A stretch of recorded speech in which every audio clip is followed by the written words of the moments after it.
there's news that a second Conservative candidate is being looked into by the Gambling Commission over a bet relating to the timing of the election. Now, this person has worked for the party since 2015, and reportedly she is married to the Conservative director of campaigns.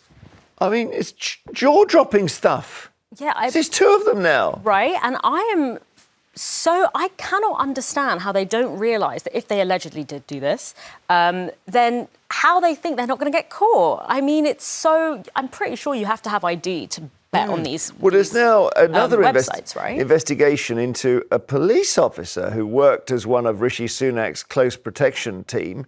He's been suspended by the Met and he's been arrested on suspicion of misconduct. So that's another betting-related thing. You've got a police officer bets on the timing of the election and he works close to Sunak. You're thinking, might he have overheard something? It's all after the Tory candidate Craig Williams was investigated for also having a flutter that he says was an error of judgement. I think gambling is quite serious. And, I mean, maybe they were just like, I'm probably not going to have a job after the 4th of July anyway, so I might as well make some quick cash. But it's not the one guy that put the bet on for 100 quid and he's going to make 400. Yeah. Not worth it. It hardly seems worth it. It's a form of, I guess, insider trading, you'd want to call it. And also, but I think it goes to a wider problem of the lack of respect, I think, for Rishi Sunak from the team around him, who simply say, look, if I got caught, I don't care what it looks like if I'm caught.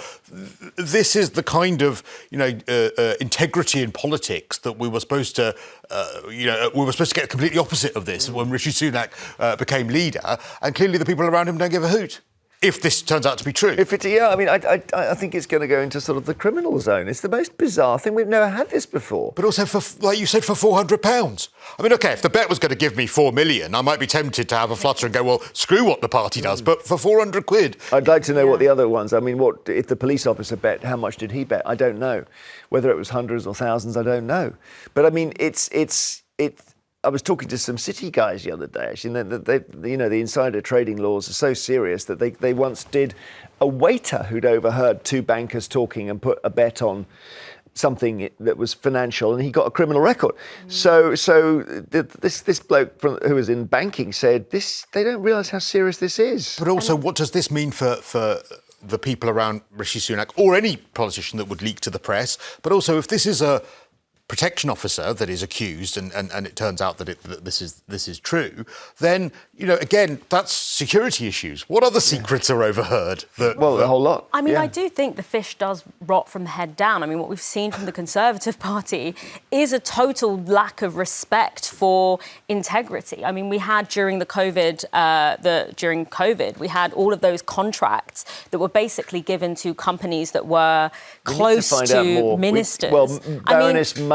It's kind of the same thing. I don't on a much lower Boris scale. I don't Johnson. know, because then we're told the civil service was across all that. Boris Johnson. I'm sorry, it all started with Boris Johnson, where I think that was when the integrity in politics took a new low. I think there's never been loads of integrity in politics, but I think when he was elected and was elected on such bluster and another word beginning with B, I think that meant bravado. Bravado. Yeah, good I thought save. that was what you were driving at. That was when all the people around him and in the Conservative Party, I think, just went, well, like, if he doesn't ever tell the truth, anything goes. Well, as we've said on this programme before, they say that governments are like nappies. They need to be changed often and for the same reason. And it may be that after 14 years, any government would be in this state. It's not a Conservative thing. It's just metal fatigue. I don't know. I'm just trying to balance it up.